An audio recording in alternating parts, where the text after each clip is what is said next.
को ये भी मालूम है कि इस समय हिंदुस्तान में अमेरिका से ज्यादा वैज्ञानिक हैं, अमेरिका से ज्यादा इंजीनियर्स हैं, अमेरिका से ज्यादा डॉक्टर। शायद दुनिया में हमसे ज्यादा वैज्ञानिक एक ही देश में है, वो चीन, या हमसे ज्यादा इंजीनियर एक ही देश में है, वो चीन। उसके बाद दूसरा नंबर भारत का ही। हमारे देश में जो ए कैटेगरी के साइंटिस्ट हैं उनकी संख्या 60,000 से ज्यादा है इस समय। अमेरिका में इसी कैटेगरी के साइंटिस्ट की संख्या 12-13 हजार के आसपास। और हमारे यहाँ जो अच्छे साइंटिस्ट हैं, जो उच्च क्वालिटी के साइंटिस्ट हैं, उनकी संख्या तो ये है 60,000 से आगे। लेकिन इसके अलावा हमारे यहाँ कुछ ऐसे भी दिमाग हैं जो बहुत ही टेक्निकल एक्सपर्टाइज वाले हैं। अमेरिका उनसे और ज्यादा परेशान है। माने हिंदुस्तानियों में कुछ ऐसे दिमाग हैं जिनको आप एक बार कोई मशीन खोल कर दिखा दो और वो मशीन फिर आपको वो बेच देंगे बना। ऐसा बहुत दिमाग है। और ऐसा दिमाग हमारे देश में उल्लासनगर एरिया में सबसे ज्यादा रहता है।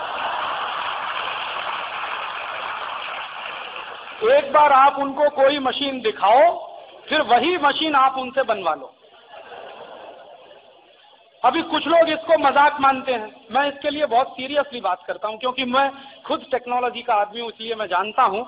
कुछ लोग कहते हैं राजीव भाई इसमें क्या है, नकल करना है। मैं कहता हूं नकल करने के लिए भी अकल लगती है।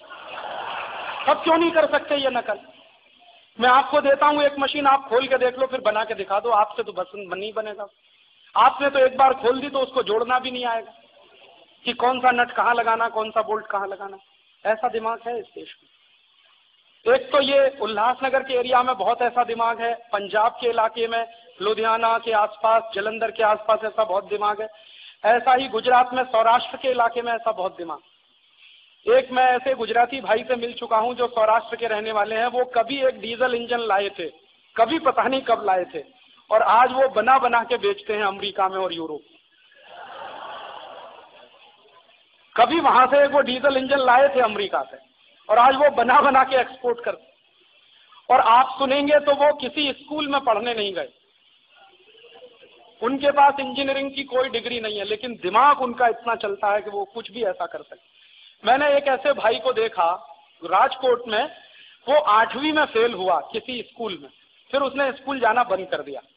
फिर वो किसी उस्ताद के पास जाने लगा, उस्ताद माने जो उसको सिखा सके ये सब हुनर। और सीखते सीखते आज वो ऐसा एक्सपर्ट बना है वो आदमी, मैं तो देख के दंग रह गया। उस आदमी ने मुझे बताया कि राजीव भाई हमारे देश में प्रिंटिंग टेक्नोलॉजी की जो मशीन आती है, ऑफसेट मशीन, ज्यादातर जर्मनी से आती है। हाइडेलबर्ग नाम की एक जर्मनी की कंपनी है, उसकी मशीनें बहुत आती हैं और दुनिया भर में बिकती हैं। तो एक बार उस आदमी ने उस कंपनी की मशीन को खोलकर देखा, और देखने के बाद बिल्कुल वैसी ही मशीन उसने राजकोट में बनाई। हाइडेलबर्ग कंपनी अगर उस मशीन को 4 करोड़ में बेचती है तो वो आदमी उसको 40 लाख में बना के देता, और इस गारंटी के साथ कि जितने साल हाइडेलबर्ग की मशीन चलेगी उससे 5 साल ज्यादा मेरी मशीन चलेगी। ये आपको वो वायदा करता है, और वो कहता फ्री सर्विस करूंगा अगर वो खराब हो जाए। आज उसकी बनाई हुई मशीन पर हिंदुस्तान के 15 न्यूज़पेपर छप रहे, उसकी बनाई हुई मशीन। और आज वो आदमी इतना व्यस्त आदमी है, मैं गया उसको मिलने के लिए, वो कहता राजीव भाई अगले 5 साल मुझको फुर्सत नहीं, इतने ऑर्डर हैं कि मैं उसको पूरा नहीं कर सकता। तो जब मैंने उसकी कहानी सुनी तो उसने कहा कि मैं नापास हो गया 8वीं क्लास। तो मैंने कहा वो अध्यापक बेवकूफ होगा जिसने तुमको नापास किया। उस अध्यापक और स्कूल को नापास हो जाना चाहिए जिसने तुमको नापास किया। इसमें तुम्हारी कोई गलती नहीं है, वो गलती उस अध्यापक और स्कूल की है जिसने तुमको नापास किया। अब बताइए ऐसा आदमी हम नापास करते हैं। और आप हिंदुस्तान में घूमेंगे, उत्तर से लेकर दक्षिण और पूरब से लेकर पश्चिम, तो ऐसे आपको सैकड़ों, हजारों, लाखों की संख्या में हुनरमंद लोग मिलेंगे जो कुछ ना कुछ दिमाग के स्किल का इस्तेमाल करके विचित्र विचित्र काम करते रहे। एक बार मैं अभी खुद देख के आया मेरी आंखों से, एक बहुत बड़ी कंपनी है, उसका नाम है अजंता क्लॉक, 100% स्वदेशी कंपनी है। तो मैं गया उसको देखने मोरबी में। तो उस कंपनी में एक मशीन इस्तेमाल की जाती है घड़ी का बैलेंस सेट करने के लिए। तो वो मुझे दिखाने ले गए जो मालिक थे कंपनी के, राजीव भाई चलिए मैं आपको अपनी पूरी फैक्ट्री दिखाता हूँ। तो फैक्ट्री दिखाते दिखाते वो मुझे एक मशीन के पास ले गए और कहने लगे, देखिए राजीव भाई, इस मशीन को आप ध्यान से देखिए। तो मैंने कहा इसमें क्या खास बात है? उन्होंने कहा ये 100% स्वदेशी मशीन है। तो मैंने कहा अच्छा, तो ठीक है। मैंने जब उस मशीन को देखा तो मुझे थोड़ा आश्चर्य भी हुआ कि ये बनाई कैसे किसी व्यक्ति ने। वो मशीन सिर्फ जापान में बनती है, पूरी दुनिया में सिर्फ एक ही देश में बनती है वो मशीन, जापान में। कभी पहले स्विट्जरलैंड में बनती थी, अब स्विट्जरलैंड में भी नहीं बनती, जापान में बनती। तो जो मशीन दुनिया में सिर्फ जापान नाम के देश में बनती है और 60-70 लाख रुपए में आती है, वो मशीन एक राजकोट के मैकेनिक ने बनाई। तो मैंने उनको पूछा कि वो आदमी को जरा मिलवाइए। तो उन्होंने कहा अभी तो वो है नहीं, बाहर गया है, बाद में आप कभी मिलिए। मैंने उनसे पूछा कि ये मशीन का खर्च कितना आया बनाने का? उन्होंने कहा राजीव भाई आप विश्वास नहीं करेंगे, मात्र 90,000 रुपए का खर्च आया। वो उस आदमी ने बनाई। जो मशीन अभी तक सिर्फ जापान में बनती है, घड़ी बनाने जैसे सेंसिटिव काम में लगती है। आप जानते हैं कि रिस्ट वॉच बनाना और ये जो क्लॉक बनाना, ये बहुत सेंसिटिव काम है। तो इतने सेंसिटिव काम के लिए बहुत ही सेंसिटिव मशीन की जरूरत होती, वो उस आदमी ने बनाई है। और वो पढ़ा लिखा नहीं, लेकिन दिमाग उसका बहुत तेज चलता। पढ़े लिखे होने से मतलब हम मानते हैं डिग्री नहीं है उसके पास। बिना डिग्री के इस देश में बहुत सारे इंजीनियर, हाँ बिना डिग्री के बहुत इंजीनियर हैं इस देश में, बिना डिग्री के बहुत बड़े साइंटिस्ट हैं इस देश में। ऐसे तमाम तरह के खोजी दिमाग के लोग इस देश में हैं। अमेरिका इनसे घबराता, क्योंकि इन सब की संख्या अगर गिनी जाए तो इतना बड़ा टेक्निकल एक्सपर्टाइज हमारे पास है, इतना बड़ा टेक्निकल मैन पावर हमारे पास है, जिसके बारे में कभी दुनिया का कोई देश कल्पना नहीं करता। ये तो हमारे देश के नेताओं की बेवकूफ भरी नीतियां हैं, जिसके चलते हमारे देश में ये जो टेक्निकल माइंड क्लास है, इसका कोई बहुत प्रमोशन नहीं होता या इसको समाज में इज्जत नहीं मिलती। अन्यथा तो हिंदुस्तान को असली तकनीकी देने वाला क्लास यही है। तो अमेरिका इनसे घबराता है, और ये क्लास चीन में भी है, तो इसलिए अमेरिका चीन से भी घबरा। तो अमेरिका को लगता है कि कभी भी हिंदुस्तान और चीन नाम के देश कभी भी हमसे आगे निकल सकते हैं, इसलिए तो वो कुछ ना कुछ खुराफात करता रहता। और एक बार नहीं, अमेरिका में ऐसा कई बार हो चुका है। एक बार मैं आपको किस्सा बताता हूं, शायद आप सुनकर आश्चर्य में भी पड़ सकते हैं। रोनाल्ड रीगन नाम का एक राष्ट्रपति हुआ अमेरिका में। वो जिस दिन रिटायर हुआ रोनाल्ड रीगन, उस दिन तो रोनाल्ड रीगन ने एक भाषण दिया अमेरिकी संसद में। वहां की एक परंपरा है कि राष्ट्रपति रिटायर होता है तो अपना आखिरी भाषण करके जाता है। तो जब रिटायर हुआ तो उसने भाषण दिया। अपने भाषण में उसने एक बहुत महत्वपूर्ण बात कही जो मैं कभी नहीं भूलता। उसने कहा कि सोवियत संघ नाम के देश के खत्म हो जाने के बाद हमारे दो ही दुश्मन हैं, एक चीन, नंबर 2 भारत। जब रोनाल्ड रीगन चला गया राष्ट्रपति पद से, बिल क्लिंटन आया, तो बिल क्लिंटन ने पहले दिन का जो भाषण किया अपनी संसद में, उसमें उसने ये कहा कि मिस्टर रोनाल्ड रीगन ने अपनी आर्थिक और विदेश नीति के बारे में जो वक्तव्य किया, उसी पर हमारी सरकार काम करेगी। अब आप समझ लीजिए, अमेरिका में क्या होता है कि राष्ट्रपति कोई भी हो जाए, नीतियां नहीं बदलती। रिपब्लिकन पार्टी का था रोनाल्ड रीगन, डेमोक्रेटिक पार्टी का है बिल क्लिंटन। दोनों पार्टियां एक दूसरे के अपोजिट हैं, लेकिन राष्ट्रपति दोनों के बनते हैं, तो नीतियां नहीं बदलते। तो माने रोनाल्ड रीगन ने जो कहा, उसी रास्ते पर बिल क्लिंटन चल रहा कि चीन हमारा दुश्मन नंबर, हमारा दुश्मन नंबर 2। तो दुश्मन को बर्बाद करने के कई तरीके होते हैं, तो अमेरिका ऐसे कई तरीके इस्तेमाल करता है हमारी बर्बादी के लिए। जैसे उदाहरण के लिए, सबसे खतरनाक जो अमेरिका हमारे देश में एक तरीका इस्तेमाल कर रहा है, और हम लोगों को वो समझ में नहीं आ रहा है आजकल, खासकर पढ़े लिखे लोगों को, कि अमेरिका ने क्या हमारे देश में एक जाल फैलाया है कि हिंदुस्तान में जो भी बेस्ट क्वालिटी का टैलेंट पैदा हो, जो अच्छी किस्म का दिमाग पैदा हो, उसको सबको अमेरिका बुला लो, हिंदुस्तान में मत रहिए। अब इसके लिए अमेरिका ने क्या किया कि हमारे देश के जो बड़े टेक्निकल सेंटर है ना, जैसे आईआईटीज है, आईआईटी है मुंबई में, खड़गपुर में है, हमारे देश में बनारस में है, दिल्ली में है, कानपुर में है, तो ये जो बड़े बड़े आईआईटीज हैं हमारे देश में, इनमें से जो भी बहुत अच्छे टैलेंटेड स्टूडेंट्स निकलते हैं, सब अमेरिका भाग जाते हैं। उनके लिए पहले से एक माहौल बना दिया जाता है पढ़ते पढ़ते, और माहौल क्या बनाया जाता है कि जो प्रोफेसर उनको पढ़ाते हैं वो रात दिन उनके दिमाग में एक ही बात पूछते रहते हैं, बोलो अमेरिका में कहाँ जाना, बोलो कहाँ जाना, बोलो। तो जब पढ़कर तैयार होते होते निकलते हैं तो तुरंत उनका ऑफर होता है कि चलो हम अमेरिका में जाने के लिए तैयार। इसी तरह से हमारे देश में जो बेस्ट क्वालिटी डॉक्टर्स निकलते हैं all India institute of medical science में से या कहीं और जगह से, वो अमेरिका भागने को तैयार। इसी तरह से बेस्ट क्वालिटी कहीं मैनेजर्स निकलते हैं आईआईएम में से, इंडियन इंस्टीट्यूट ऑफ मैनेजमेंट में से या कहीं और से, वो अमेरिका भागने को तैयार। तो ऐसा एक जाल फेंक रखा है, जैसे शिकारी फेंकता है, कि हर अच्छा विद्यार्थी जो कुछ कर सकता है इस देश में रहकर अपने राष्ट्र के लिए, अपने समाज के लिए, वो हिंदुस्तान से अमेरिका भाग जाता है। इसको तकनीकी भाषा में आप ब्रेन ड्रेन कहते हैं। मैं हिंदुस्तान की तकनीकी का सत्यानाश मानता हूं इसको, क्योंकि ये जो बेस्ट क्वालिटी ब्रेन अगर हमारे देश में नहीं टिकेगा, तब तो हमारी टेक्नोलॉजी हमेशा इसी तरह से पीछे रहती जाएगी। आप सीधे से समझिए ना कि जो विद्यार्थी पढ़कर तैयार हुआ, वही विद्यार्थी अगर हिंदुस्तान में रुके तो क्या क्या नहीं करेगा अपने दिमाग का इस्तेमाल करके। लेकिन वो दिमाग अगर यहां नहीं रुकेगा, अमेरिका चला जाएगा, तो वो जो कुछ करेगा वो अमेरिका के लिए करेगा और अमेरिकी सरकार के लिए करेगा। और हम बेवकूफों की तरह से क्या मानकर बैठ जाते हैं, देखो डॉलर तो आता, अरे डॉलर जितना आता उससे ज्यादा गुना तो नुकसान हो जाता। और हमको क्या लगता है जी कि अमेरिका जाने से रुपया ज्यादा मिलता है। हम हमेशा क्या बेवकूफी का हिसाब लगाते हैं, हमारा $1 43 रुपए के बराबर, अमेरिका का $1 हमारे 43 रुपए के बराबर। तो किसी को $100 मिलेगा तो हम कहेंगे 4300 रुपए मिल रहा। अरे उनके लिए $1 1 रुपए जैसा। हम ये कभी होश नहीं लगाते अपने दिमाग में, हम हमेशा कैलकुलेशन करते हैं कि उनका तो $1 43 रुपए का, कल कहीं $1 70 का भी हो जाएगा, 100 का भी हो जाएगा, तो हमारा हिसाब उसी तरह से लगता रहेगा। तो उस हिसाब को जब हम जोड़ते हैं तो हमको लगता है बड़ा भारी फायदा है, वास्तव में उसमें नुकसान। क्या नुकसान है? एक इंजीनियर तैयार करने में आईआईटी में 5 साल में बड़े आराम से 5 साढ़े 5 लाख रुपए खर्च होता। तो 5 साढ़े 5 लाख रुपए खर्च करके आपने जिसको तैयार किया और इस उम्मीद में तैयार किया कि समय आने पर वो राष्ट्र के काम में लगेगा, देश के काम में लगेगा, आपको सहारा देगा, राष्ट्र को सहारा देगा, वो अचानक से भागकर अमेरिका चला गया। तो वो सहारा तो अमेरिका को दे रहा, और अमेरिका कौन है? दुश्मन।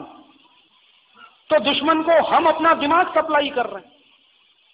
और इस देश में ऐसे कुछ लोग भी हैं बड़े बेवकूफ किस्म के, जो बड़ा गौरव महसूस करते हैं कि हमारा बेटा अमेरिका में, हमारी बेटी अमेरिका, इसको बड़ा भारी स्टेटस सिंबल समझते कि हमारा बेटा अमेरिका चला गया, हमारी बेटी अमेरिका चली गई। तो मैं उनको कहता हूं, तुम क्यों मर रहे हो, तुम क्यों नहीं जाते अमेरिका में? और बाद में रोते भी हैं, बेटा बेटी को अमेरिका भेज के फिर रोते भी हैं। रोते कब हैं? जब उनकी जिंदगी का आखिरी समय आता। आखिरी समय आता है तो माताजी के प्राण निकलने वाले हैं और माताजी बेटा जी का चेहरा देखना चाहती है। बेटा जी फोन पर हेलो कह रहे हैं और बेटा जी ने कहा कि माँ यहाँ तो फुर्सत नहीं है, अभी तो टिकट भी मुश्किल से मिलेगा, फ्लाइट भी नहीं है, फलाना नहीं है, ढिमाका नहीं है, अभी तुम कहो तो कुछ डॉलर भेज देता हूं। अब वो लड़का जो अपनी माताजी को अपना चेहरा दिखाए तो उसके माँ के प्राण निकले, तब तक माँ के प्राण नहीं निकलेंगे जब तक बेटे का चेहरा न देखे। वो कहता मैं डॉलर भेज देता हूँ। डॉलर की जरूरत है माँ को कि बेटा का चेहरा देखने की जरूरत। फिर उनको तकलीफ होती है कि ये क्या कर दिया हमने। पहले तो बड़ी खुशी खुशी में कहते हैं बेटा अमेरिका गया, बेटी अमेरिकी गई, और फिर तो अंत में कहते हैं कि ये तो सत्यानाश हो गया। फिर उनके बेटा बेटी उनको भूल जाते हैं। और कई बार तो ऐसा भी मैंने देखा है कि करीब किसी गरीब माँ बाप का बेटा किसी तरह से अमेरिका पहुंच गया तो अपने माँ बाप को माँ बाप नहीं मानता। ऐसे बहुत किस्से मैंने देखे कि वो अपनी विदेशी पत्नी को लेके आता है तो माँ बाप का परिचय कराता है कि ये मेरे पर्सनल सर्वेंट्स हैं। हाँ, तब उनके माँ बाप को समझ में आता है कि ये क्या कर दिया हमने। ऐसे किस्से बहुत होते हैं। और ऐसे भी किस्से बहुत होते हैं कि हमारे देश के माँ बाप हैं, अपने बेटे को अमेरिका भेज दिया, अब आस लगा के बैठे हैं कि किसी दिन बेटा की शादी करेंगे। पता चला बेटा ने तो वहीं शादी कर ली। वो कहता है कि अब आप आशीर्वाद दे दो, बस शादी तो मैंने कर ली। और ऐसा भी हो गया कि शादी तो इसलिए कर ली है, नहीं तो बिना शादी के बच्चा होने वाला था, अभी क्या करें, इसलिए शादी कर ली। तब उनका सिर पकड़ना शुरू होता है कि हमने ये क्या किया। मैं अभी कुछ दिन पहले पंजाब घूम रहा था तो पंजाब में मैंने ऐसे बहुत सारे किस्से सुने कि जिन माँ बाप ने अपने बेटों को भेजा, फिर उन माँ बाप ने इस उम्मीद पर अपने बेटों की शादियां यहाँ की कुछ लड़कियों से तय कर दी कि बेटा तो हमारी बात मानने ही वाला है।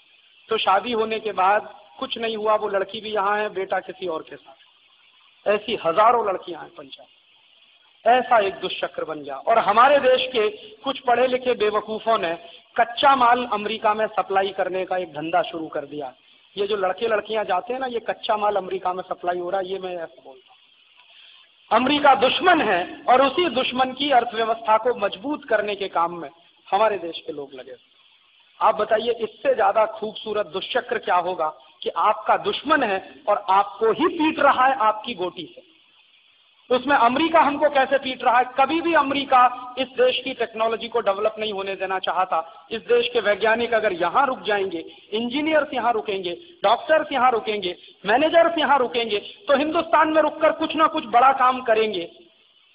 वो नहीं हो पाए, इसलिए वो अमेरिका बुला लेते। और अमेरिकियों को क्या फायदा है कि उनको सस्ती कीमत पर अच्छे नौकर काम करने को मिल जाते। हमारे देश के जो इंजीनियर्स हैं, मैनेजर्स हैं, कम पैसे पर अमेरिका में काम करने को तैयार, कम पैसे पर और ज्यादा समय तक काम करने को तैयार। यहां अगर किसी लड़के को आप कहो कि 10 बजे से शाम 5 बजे तक की नौकरी करनी है तो मुंह बनाएगा। वहां अमेरिका में सवेरे 8 बजे से रात 8 बजे तक घिसता है, तब उसको तकलीफ नहीं। कोई भी हिंदुस्तानी आदमी जो अमेरिका गया है, सवेरे 7-8 बजे से लेकर रात 8-9 बजे तक अगर काम ना करे तो उसको जिंदगी चलानी भी मुश्किल, माने ठीक से उसकी जिंदगी भी चल जाए ये बहुत मुश्किल है। 12 घंटे काम उसको करना ही पड़ेगा, तब उसकी ठीक से जिंदगी चलती। और यहां 6 घंटे काम करो तो उनको नानी मरती। ऐसे उल्टी बुद्धि के लोग हैं हमारे देश में। और यहां कोई अच्छी खासी नौकरी मिले वो उनको पसंद नहीं है। अमेरिका में किसी लेबोरेटरी में असिस्टेंट बनकर काम करने को तैयार। यहां से ग्रेजुएट हुए इंजीनियर अमेरिका में पता नहीं लेबोरेटरी असिस्टेंट कितनी संख्या में। यहां वो इंजीनियर हो सकते हैं, लेकिन अमेरिका में सिर्फ लेबोरेटरी असिस्टेंट है, उसमें काम करने को तैयार। यहां से गए हुए डॉक्टर वहां के सीनियर डॉक्टर्स के नीचे काम करने को तैयार है, और यहां अच्छी जमीन प्रैक्टिस छोड़कर अमेरिका भागे। और यहां से जब भागते हैं तो दुनिया उनको ऐसी दिखाई जाती है कि सब कुछ स्वर्ग है, सब कुछ अच्छा अच्छा अमेरिका में ही है, उससे ज्यादा बढ़िया स्वर्ग तो पूरी दुनिया में नहीं है। वहां जाकर जब नरक देखना पड़ता है उनको, तो बेचारे मुश्किल में ये फंसते हैं कि अब इस नरक की कहानी कहें तो किसको कहें, क्योंकि यहां से जब भागे थे तो स्वर्ग समझकर भागे थे और वहां मिला है नरक, तो उस नरक की कहानी वो कहें तो किसको कहें? अपने मुंह से तो किसी को नहीं कहें, तो कुछ भी झूठ मूठ बोलते हैं। अमेरिका से हिंदुस्तान में आएंगे तो हमेशा हावी रहेंगे। कहीं आप उनकी कोई दुखती हुई नस ना पकड़ लें तो आपसे 50 तरह की ऐसी बातें कहेंगे जिनको आप कभी ठीक से समझ पाए या ना भी समझ पाए। कुछ ऐसी फालतू की बातें सुनाएंगे जिनसे आपको कुछ लेना देना नहीं, और असलियत की कुछ बातें आपने पूछना शुरू किया तो चुप हो जाएंगे। मैं तो ऐसे बहुत लोगों को जानता हूं जिनके साथ मेरा रोज इस तरह का साबका पड़ता। और ऐसे बहुत सारे माँ बाप हैं जो अपने बेटा बेटियों के बारे में यहाँ कल्पना करके बैठे हैं कि बेटा तो बहुत बड़ा काम करता है, वहां होटल में बैरे की नौकरी करता है, या सड़क पर खड़े होकर अखबार बेचता है, या मेट्रोज में सफाई करने का काम करता है, या मेट्रोज में कुछ कूड़े बीनने का काम करता है। इस तरह के काम करते हैं। या फूल बेचने वाली दुकान पर शॉपकीपर है। इस तरह के काम में बहुत सारे, होटल में कहीं है इस तरह के काम, बर्तन साफ करने के काम में लगा, ये साफ करने के काम में लगा, वो साफ करने के काम। तो अमरीकियों को क्या है, कम पैसे में और अच्छे मजदूर उनको मिल जाते हैं, और स्किल्ड मजदूर उनको मिल जाते हैं। और फिर ये लोग बेचारे जो भागकर अमेरिका जाते हैं, ना तो वो भारतीय रह पाते हैं ना अमरीकी हो पाते, बीच में त्रिशंकु की तरह से लटक जाते हैं, जो जिंदगी भर के लिए उनके लिए नरक बन जाए। हमेशा सेकंड ग्रेड सिटीजन की जिंदगी बिताते हैं अमेरिका में, कभी भी उनको फर्स्ट ग्रेड सिटीजन माना नहीं जाता। और उनकी सोसाइटी में कभी भी वो आपको मिक्सअप नहीं होने देते, वो अपनी सोसाइटी को हमेशा रिजर्व रखते हैं और आपको किसी और काम के लिए छोड़ देते हैं। तो ये एक तरह की साजिश है अमेरिका के द्वारा फेंकी हुई हमारे देश में कि हमारी टेक्नोलॉजी कभी विकसित ना होने पाए और हमारे यहाँ टेक्निकल एक्सपर्टाइज कभी इतने बड़े पैमाने पर ना हो जाए कि अमेरिका को तकलीफ होने लगे, इसलिए यहाँ के लोगों को वहां बुला लिया जाता। ये एक तरह का दुश्मन को बर्बाद करने का तरीका है। इसी तरह से अमेरिका एक तरीके का और इस्तेमाल करता हमारे देश को बर्बाद करने के लिए, कि अगर हिंदुस्तान को वो अपना दुश्मन समझता है तो हिंदुस्तान को आर्थिक रूप से तबाह करते रहो, टेक्निकली टेक्नोलॉजी के लेवल पर हिंदुस्तान को तबाह करते रहो, और अर्थव्यवस्था के स्तर पर आर्थिक रूप से भी हिंदुस्तान को तबाह करते रहो। वो एक तरीका। फिर एक तरीका और है कि हिंदुस्तान को सांस्कृतिक रूप से तबाह करते रहो। माने क्या होता है कि जब दुश्मन आपके खिलाफ होता है और दुश्मन आपके खिलाफ लड़ता है तो तीन तरह के युद्ध होते हैं। एक तो राजनीतिक युद्ध होता है, जब दुश्मन आपकी सीधे जमीन छीनने की कोशिश करता है। एक तकनीकी युद्ध होता है, जिसमें दुश्मन आपकी तकनीकी विकसित नहीं होने देता है या आपकी तकनीकी को विकसित होने के रास्ते में अड़ंगे लगा रहता है। और एक युद्ध होता है आर्थिक युद्ध, जिसमें दुश्मन आपकी अर्थव्यवस्था को बर्बाद करने के काम करता है या अर्थव्यवस्था को बढ़ने नहीं देता है या आपकी आर्थिक संपत्ति को छीनने की कोशिश करता है। और एक और खतरनाक युद्ध होता है सांस्कृतिक युद्ध, जब दुश्मन आपकी संस्कृति को बर्बाद करने की कोशिश करता है और सांस्कृतिक रूप से आपको खलास करने की कोशिश करता है। अमेरिका ये चारों तरह के युद्ध हमारे देश के खिलाफ कर रहा है। राजनीतिक युद्ध कैसे कर रहा है मैंने बहुत विस्तार से आपको बताया। तकनीकी युद्ध कैसे हमारे देश में कर रहा है वो भी मैंने आपको विस्तार से बताया। आर्थिक युद्ध अमेरिका किस तरह से हमारे देश में कर रहा है, उसके लिए उन्होंने क्या किया है, अपनी सैकड़ों कंपनियों को हिंदुस्तान में भेज दिया और हमारे देश के जो घोटालेबाज निकृष्ट किस्म के नेता हैं उनको रिश्वत दे देकर, घूस दे देकर अमेरिकी कंपनियों को लाइसेंस दिलवाने का काम करवा लिया है उन्होंने। हमारे देश में भी तो एक तकलीफ हुई है 50 साल में कि इस तरह के घटिया दोयम दर्जे के नेता पैदा हुए हैं 50 साल में, जो रिश्वत लेकर, घूस लेकर राष्ट्र को भी बेच सकते। आज से 50 साल पहले जो हमारे नेता थे वो राष्ट्र के लिए अपना कुछ भी कुर्बान करने को तैयार थे। अब जो नेता हैं वो राष्ट्र बेचकर भी अपना घर भर सकते हैं। तो ऐसे दोयम दर्जे के नेता जब पैदा हो जाएं किसी देश में और दुश्मन हमारे खिलाफ कुछ ना कुछ साजिश कर रहा हो तो दुश्मन के लिए तो मौका मिलता है। तो हमारे देश के घोटालेबाज नेताओं को 10 करोड़ दिया, 20 करोड़ दिया, 50 करोड़ दिया, 100 करोड़ दिया और एक एक अमेरिकी कंपनी को लाइसेंस यहां मिलता गया, उनके प्रोजेक्ट सैंक्शन होते गए। तो अमेरिका की सैकड़ों कंपनियां इसी तरह से आई हैं हमारे देश में। और अमेरिका की सरकार क्या करती है कि इस तरह के आर्थिक युद्ध में हिंदुस्तान को फंसाने के लिए समय समय पर कई तरह के समझौते कराती रहती है। जैसे गेट करार का एक समझौता करा दिया, पेटेंट करार का एक समझौता करा दिया, अब सीटीबीटी का एक समझौता कराने की तैयारी कर रहे हैं। माने हिंदुस्तान को सब तरह से फंसा लेने की कोशिश। और कैसे हम फंस रहे हैं, गेट करार का समझौता होने के बाद ये हालत हो गई है कि आपकी कंपनियां पानी भी बेचें तो मना नहीं कर सकते, बटाटा चिप्स भी बेचें तो भी मना नहीं कर सकते, टमाटर की चटनी भी बेचें तो भी मना नहीं कर सकते, आम का अचार बेचें तो भी मना नहीं कर सकते, कुछ भी बेचें वो हिंदुस्तान में आके तो भी मना नहीं कर सकते। और वही हो रहा। और उनकी कंपनियां पानी बेच रही हैं, टमाटर की चटनी, आम का अचार, पाव रोटी, डबल रोटी, टॉफी, चॉकलेट, बिस्किट्स, जूते, चप्पल, अंडरवियर, बनियान, लिपस्टिक, नेल पॉलिश, ये सब फालतू चीजें बेच रही और ये सब बिक रही हैं हमारे देश में।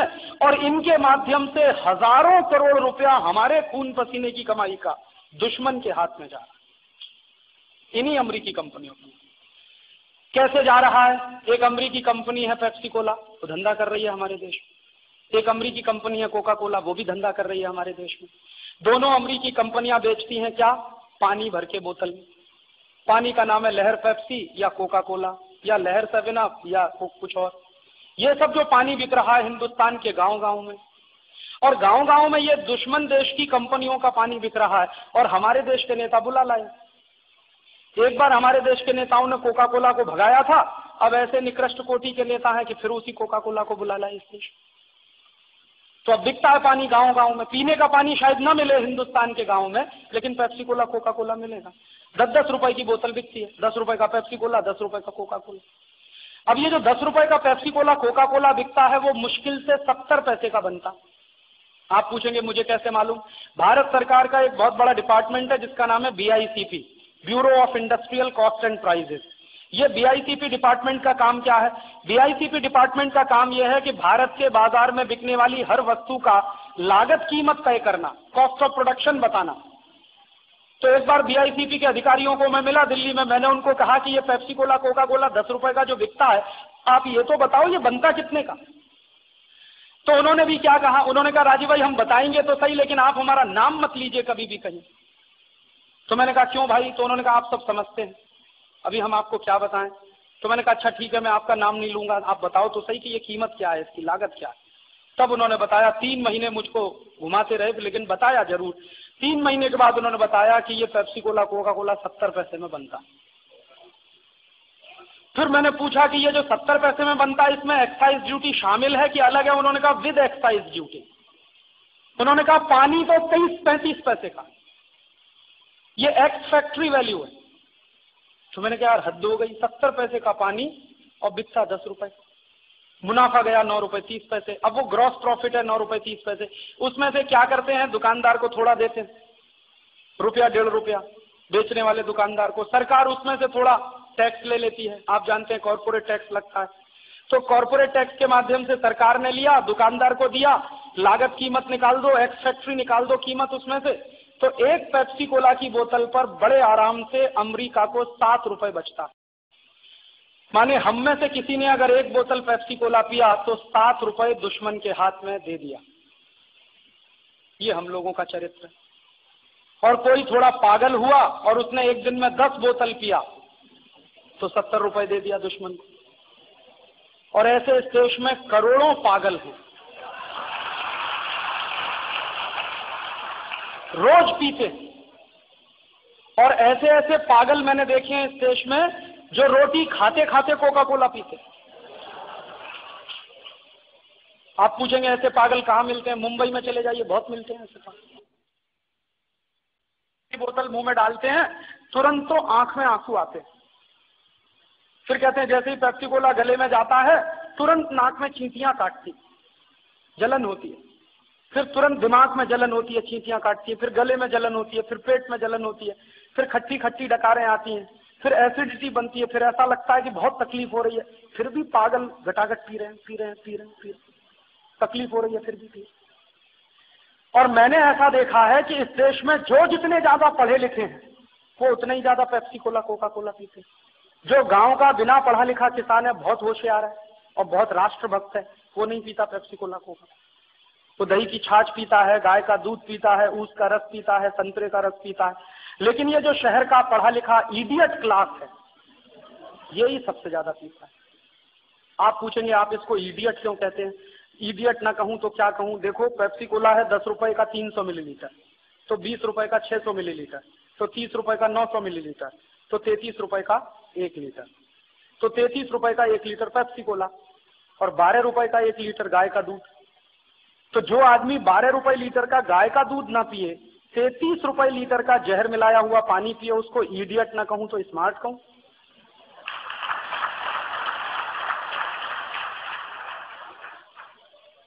ऐसे बहुत लोग हैं इस देश। और कैसे ये धंधा चलता है, आप सीधा सा हिसाब जोड़िए कि 70 पैसे का पानी, 7 रुपए अगर नेट प्रॉफिट है तो मुनाफा हो गया 1000 टका। 1000 टका मुनाफा दुश्मन देश की कंपनियों को हम दे रहे हैं। क्या बेच रहे हैं? वो पानी। और पानी अमेरिका से नहीं लाते, पानी हमारे ही देश का है, हमको ही बेचते हैं, मुनाफा अमेरिका ले जाते। और एक बार मैं पेप्सी कोला की फैक्ट्री देखने गया तो मुझे एक और बात पता चली कि एक पानी की बोतल पेप्सी कोला की भरने के लिए उसको सफाई जब किया जाता है तो 10 लीटर अच्छा पानी उसमें बर्बाद करते हैं। एक पेप्सी की बोतल की सफाई करने में 10 लीटर अच्छा पानी बर्बाद होता है। करोड़ों लीटर पानी हर साल वो हमारा बर्बाद करते हैं जो पीने लायक है।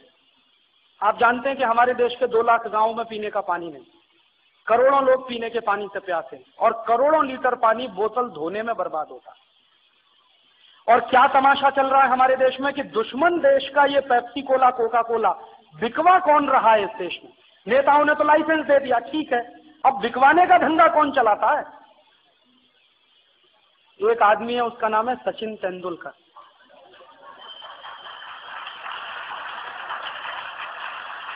अब आप उसको कहते हैं कि वो तो बहुत बड़ा नेशनल हीरो है। वो हीरो है कि क्या है? आप जरा सोचिए कि जो आदमी हमारे दुश्मन देश की कंपनियों का पानी बिकवाने का धंधा करे, वो हीरो है कि विलेन, अभी ये तय करना बाकी। आप देख लो कि सचिन तेंदुलकर सबसे ज्यादा जाहिरात करता है पेप्सी की,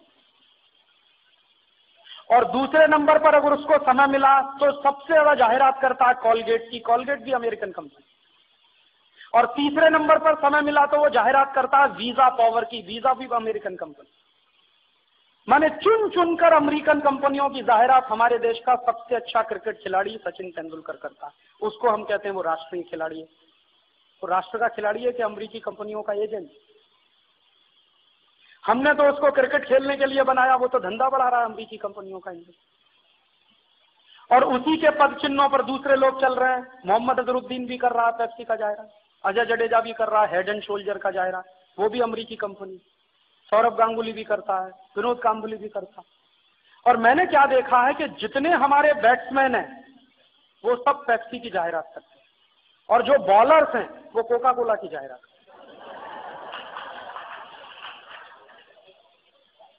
बॉलर्स में सबसे ज्यादा कोका कोला की जाहिरात करता है अनिल कुंबले, दूसरे नंबर पर जवागल श्रीनाथ, तीसरे नंबर पर अजीत आगरकर।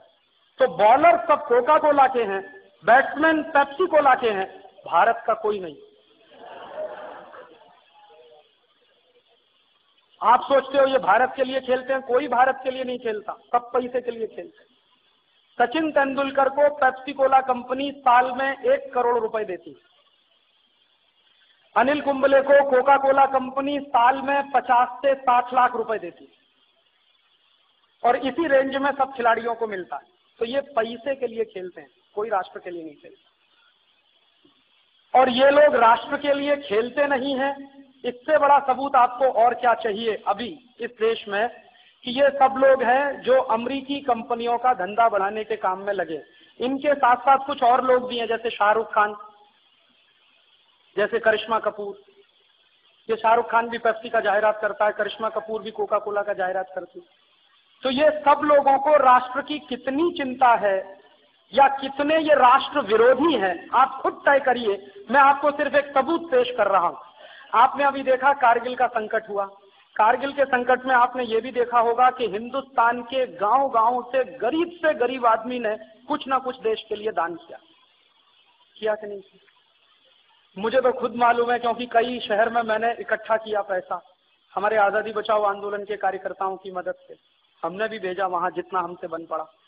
तो एक जगह तो मैं घूमता था छत्तीसगढ़ के इलाके में, ऐसे ही एक शहर में पैसा इकट्ठा करने के लिए, तो मेरी आंख में एक दिन पानी आ गया। मैंने देखा कुछ भिखारियों ने जितनी भीख मांगी थी सब डाल दिया उसमें।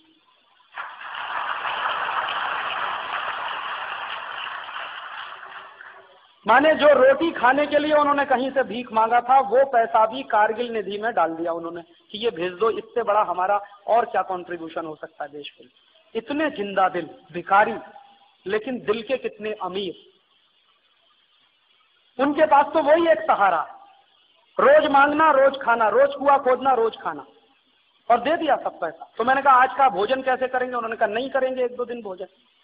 इतने दिल के बड़े लोग हैं ये सब, जिनको हम भिखारी कहते हैं। तो एक ऐसे भी जगह मेरी आंख में आंसू आए, एक 3.5 साल का लड़का, हम ऐसे सड़क पे गुजरते थे मांगते हुए कि कारगिल के लिए जिसको दान करना है वो करे। तो एक 3.5 साल का लड़का अपने घर के अंदर गया, अपनी गुल्लक लेकर आया। गुल्लक समझते हैं जिसमें पैसा रखते हैं बस। उसने कहा इसको तोड़ लो और इसमें जितना मिले तो वो सब कारगिल में भेज।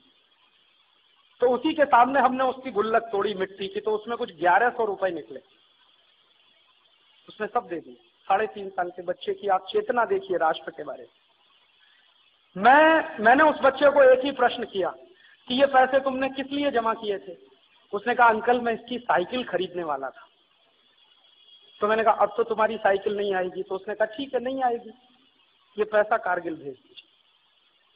और उसके माँ और बाप को बहुत गौरव महसूस हुआ कि हम शायद 100 रुपया देते या 200 देते या 500 देते, हमारे बेटे ने पूरी गुल्लक दे दी। तो 3.5 साल का बेटा हो या हिंदुस्तान का गरीब से गरीब आदमी, 90 साल का बुजुर्ग हो या कोई नौजवान, सबने कुछ न कुछ दिया। लेकिन आपको मालूम है सचिन तेंदुलकर ने क्या दिया, विनोद कांबली ने क्या दिया, अजय जडेजा ने क्या दिया, शाहरुख खान ने क्या दिया, करिश्मा कपूर ने क्या दिया? इन लोगों ने क्या दिया कारगिल के लिए? कुछ नहीं दिया। अपने खीसे में से निकालकर, अपने घर में से निकालकर 1 पैसा नहीं दिया। आप जानते हैं ये सब करोड़पति लोग हैं, इन्होंने करोड़ों रुपए हिंदुस्तान के नाम पर इकट्ठा किया।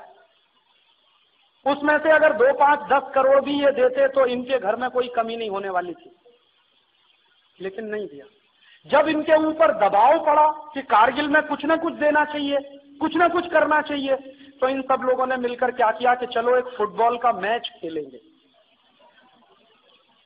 और फुटबॉल के मैच में टिकट बेचेंगे, और उस टिकट की जो बिक्री होगी उसका जो पैसा आएगा उसमें अपने मैच का खर्चा निकालकर जो बचेगा वो कारगिल पे देगा।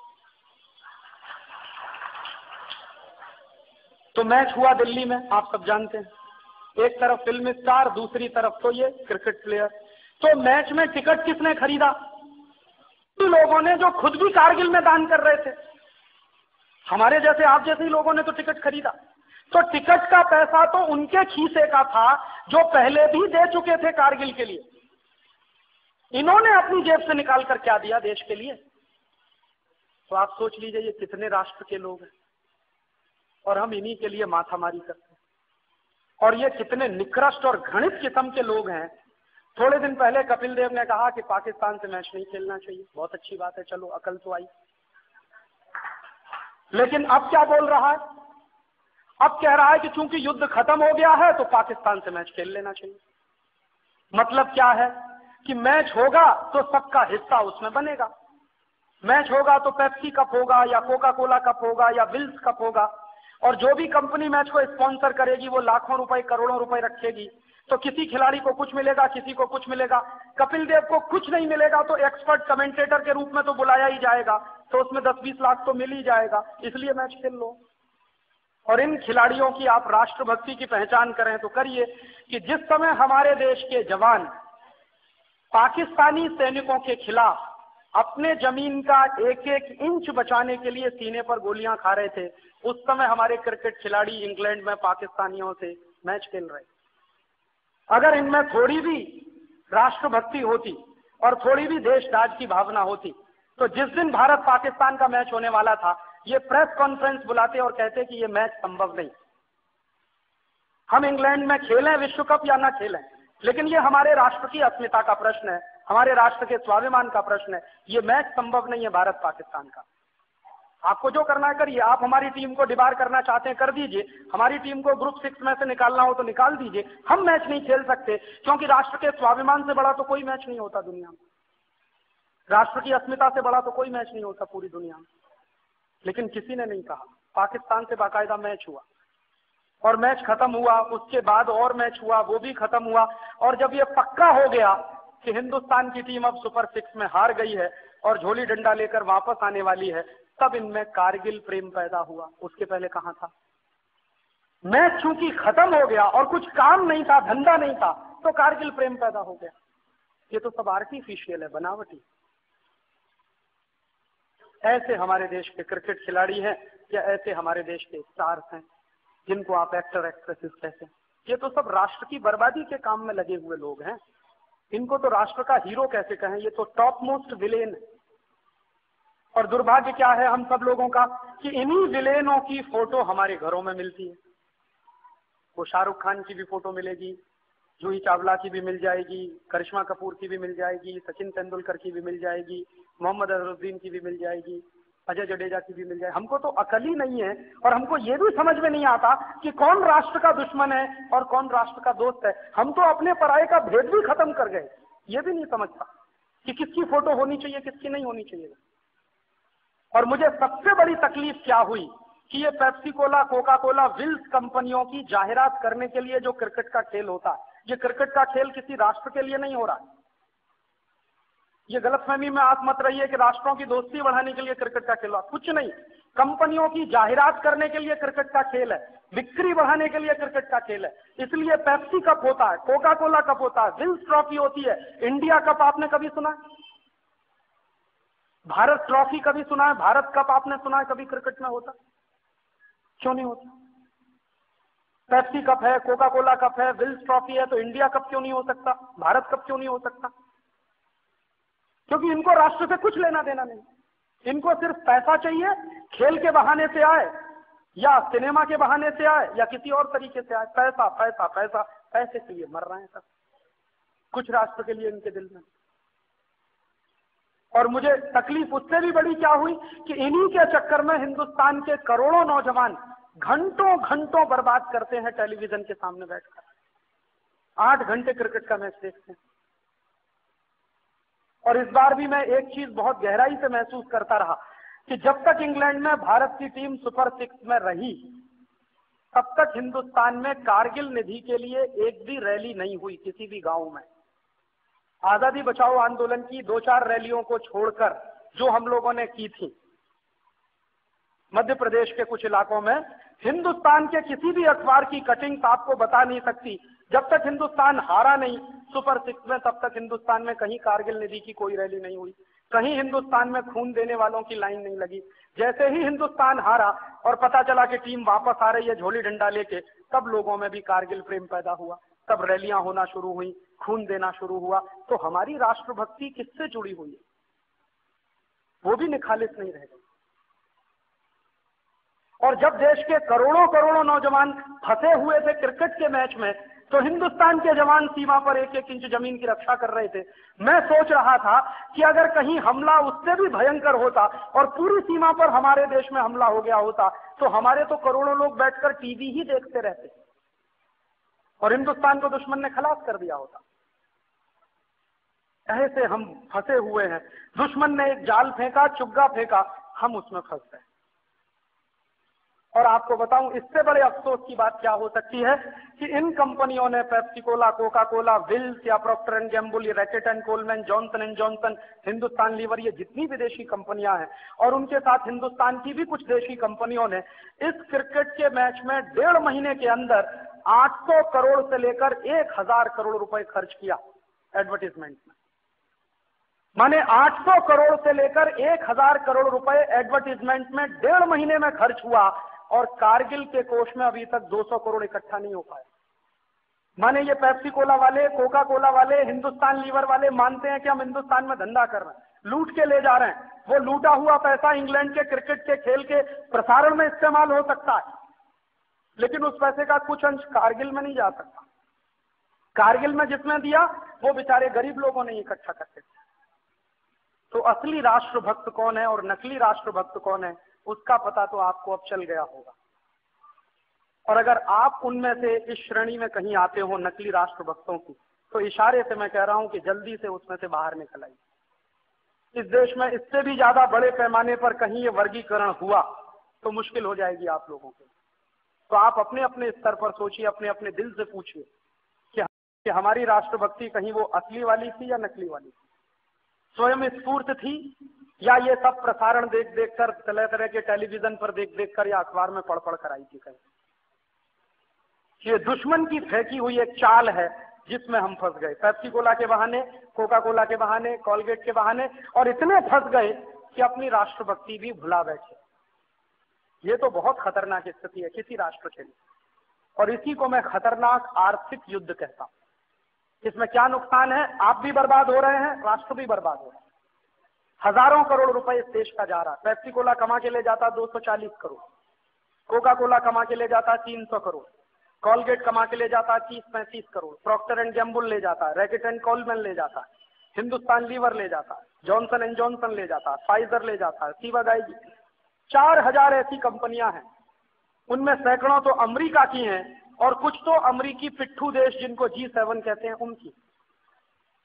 तो ये एक तरह का खतरनाक आर्थिक युद्ध है। और इस खतरनाक आर्थिक युद्ध के बारे में मैं बहुत बार आपको कह चुका हूं, इसलिए विस्तार में नहीं जा रहा हूं, सिर्फ संदर्भ के लिए मैं आपको बोल रहा हूं कि ये जो हमारे देश में विदेशी कंपनियों को भेजकर जो तमाशा हो रहा है वो आर्थिक युद्ध हो रहा। और इस आर्थिक युद्ध का नतीजा क्या है कि हर साल इस देश का 70,000 करोड़ रुपए विदेश जा रहा है, दुश्मन के हाथ में जा रहा है। वही पैसे से दुश्मन हथियार बना रहा है, वही हथियार पाकिस्तान को दिए जा रहे हैं और पाकिस्तान उसी हथियार से आपके देश के ऊपर हमला कर रहा है। या आप जो 70,000 करोड़ दुश्मन के हाथ में दे रहे हैं, उसी पैसे को वो पाकिस्तान को इंटरेस्ट फ्री लोन में दे रहा है और पाकिस्तान उसी पैसे से हमारे देश पर हमला कर रहा है। तो हम तो अपने ही देश की बर्बादी में लगे। और एक बहुत खतरनाक किस्म का सांस्कृतिक युद्ध भी इस देश में चल रहा है। सांस्कृतिक युद्ध क्या चल रहा है, अमेरिका ने जिस तरह से आर्थिक युद्ध करने के लिए हिंदुस्तान में पेप्सी कोला को भेजा, कोका कोला को भेजा, विल्स को भेजा या प्रॉक्टर एंड गैम्बल को भेजा, उसी तरह हिंदुस्तान में सांस्कृतिक युद्ध करने के लिए अमेरिका ने स्टार टीवी को भेजा, ESPN चैनल को भेजा है, स्टार स्पोर्ट्स को भेजा है, CNN को भेजा है, V चैनल को भेजा है, M चैनल को भेजा है। हिंदुस्तान में 15-16 विदेशी टीवी चैनल। कुछ लोगों को यह गलतफहमी है कि जी टीवी क्या स्वदेशी है, जी टीवी में 51% पूंजी अमेरिका की लगी है। तो ये सारे के सारे टीवी चैनल एक साथ मिलकर हमारे ऊपर भयंकर किस्म का सांस्कृतिक हमला कर रहे हैं। कैसा सांस्कृतिक हमला कर रहे हैं आप पूछेंगे। सांस्कृतिक हमला ये हो रहा है कि आप जरा ये देखिए कि वी चैनल और M चैनल पर आता क्या है रात दिन। एक ही तरह के गाने और एक ही तरह के गीत, जिनमें सिवाय सेक्स और सेक्स की अश्लीलता के दूसरा कोई विषय नहीं। एम चैनल और बी चैनल पर इसी तरह के गाने 24 घंटे, और इतने खतरनाक दोनों टीवी चैनल हैं, एम चैनल और बी चैनल, कि कोई तो संस्कारशील माँ बाप अपने बच्चों के साथ बैठकर देख नहीं सकते। या तो बच्चों को उठना पड़ेगा या माँ बाप को उठकर जाना पड़ेगा। ऐसे घटिया और रद्दी टीवी चैनल हैं, इनके गाने हैं। या फिर स्टार प्लस है या फिर जी है, तो ये जी है या स्टार प्लस है, इन सब टीवी चैनलों पर कुछ तो आते हैं गाने, और गाने भी एक एक से फालतू के, और वो गानों के अलावा कुछ आता है तो सीरियल्स, और जितने सीरियल्स आएंगे स्टार प्लस पर या जी पर, आप देखेंगे हर सीरियल का एक ही थीम है, एक्स्ट्रा मैरिटल अफेयर, पर स्त्री गमन या पर पुरुष गमन। हर टीवी सीरियल का एक ही किस्सा होगा, किसी की पत्नी किसी के साथ भागी, किसी का पति किसी के साथ भागा, किसी का प्रेमी किसी के चक्कर में फंसा, किसी की प्रेमिका किसी के चक्कर में फंसी, एक महिला 10 पुरुषों के साथ फंसी हुई है, एक पुरुष 10 महिलाओं के साथ फंसा हुआ, यही सब फालतू फालतू बात जो भारतीय समाज में कभी संभव नहीं है। आप जानते हैं कि हमारे समाज में पर स्त्री गमन पर पुरुष गमन दोनों पाप माने जाते हैं, संभव नहीं हमारे समाज में। लेकिन वही टीवी सीरियल इस देश में रोज दिखाए जाते हैं जिनमें सिवाय पर स्त्री गमन पर पुरुष गमन के अलावा कुछ नहीं होता। या फिर एक दूसरी थीम होती है हर टीवी सीरियल में, पति पत्नी के झगड़े, बाप बेटे के झगड़े, माँ बेटी के झगड़े, दो पड़ोसियों के आपस के झगड़े, दो बिजनेस पार्टनर के आपस के झगड़े, कोई किसी को मरवा रहा है, कोई किसी के मरने के लिए सुपारी ले रहा है, कोई किसी को मरवाने के लिए सुपारी दे रहा है, कोई किसी का बिजनेस चौपट करने में लगा है, कोई किसी का बिजनेस चौपट करने में लगा। ये फालतू के सीरियल। आप जानते हैं कि पर स्त्री गमन पर पुरुष गमन और ये परिवार के झगड़े, ये भारतीय समाज की बातें नहीं, ये सब अमेरिकी समाज में होता है। पर स्त्री गमन पर पुरुष गमन शायद ही अमेरिका के किसी परिवार में ना हो, ऐसा परिवार वहां ढूंढना आपको मुश्किल होगा। जिन परिवारों में एक्स्ट्रा मैरिटल अफेयर्स ना हो, अमेरिका में ऐसे परिवार ढूंढना बहुत मुश्किल है। वहां की संस्कृति में ये रचा बसा हुआ, और चूंकि ये वहां अमेरिकी संस्कृति में शामिल है, इसलिए तो बिल क्लिंटन ये करता।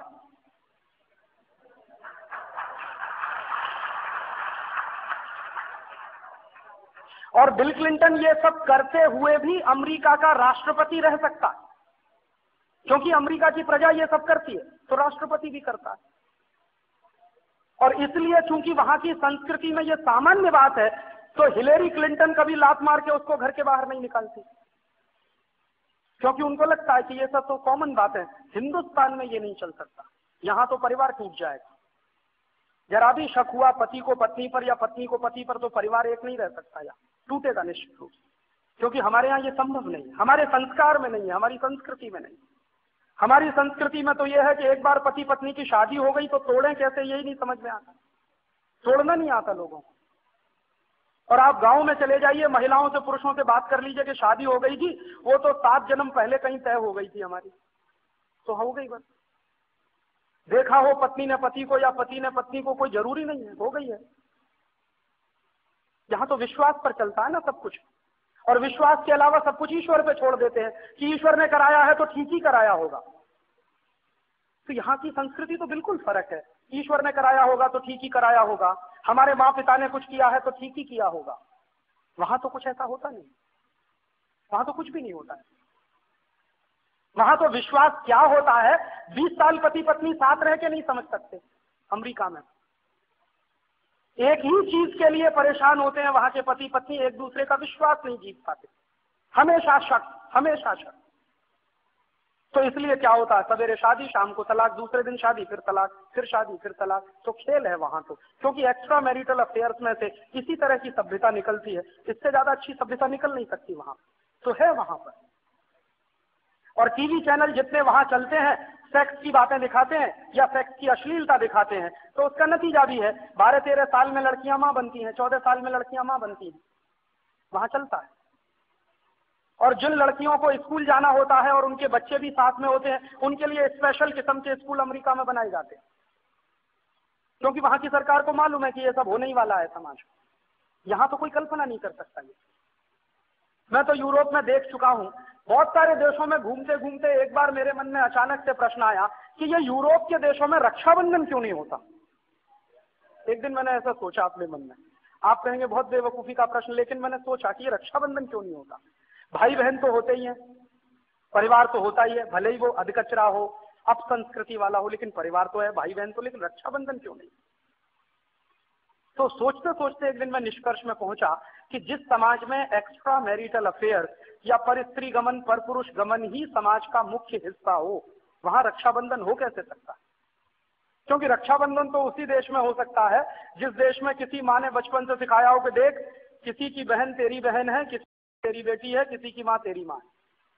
ये तो उसी देश में संभव रक्षाबंधन। ये अमेरिका में कैसे हो सकता है? यूरोप में कैसे हो सकता है? और अमेरिका और यूरोप में ये इसलिए भी संभव नहीं है कि बहुत बार तो वहां ऐसे किस्से होते हैं कि भाई ने बहन के साथ बलात्कार किया या बहन ने भाई के साथ संसर्ग किया। ये तो होता ही रहता है अमेरिका में, यूरोप में भी होता है। कैसे संभव है रक्षाबंधन हो जाए वहां? क्योंकि रक्षाबंधन होता है वो सिर्फ धागा नहीं होता, वो बहन पवित्रता की एक डोर बांधती है भाई की राहत पर कि जवान भाई और जवान बहन के आपस के रिश्ते क्या होंगे, वो तय करता है रक्षाबंधन। तो बहन जब कलाई पर राखी बांधती है तो भाई से ये अपेक्षा करती है कि ये कलाई पर राखी नहीं है, ये पवित्रता की एक डोर है, तो तुम्हारे मन में मेरे प्रति हमेशा पवित्र भाव ही होना चाहिए, इसलिए तो रक्षाबंधन होता है। हमारे ऋषियों ने, मुनियों ने ऐसे ही रक्षाबंधन नहीं निकाला है, उसके पीछे बहुत गहरा चिंतन होगा। अमेरिका में नहीं है, यूरोप में नहीं है, क्योंकि समाज में इस तरह की संस्कृति नहीं है। और जिस समाज की अपनी संस्कृति नहीं है, या उजाड़ संस्कृति है, या अपसंस्कृति है, उसी अपसंस्कृति को हिंदुस्तान में घुसेड़ा जा रहा है स्टार टीवी, जी टीवी,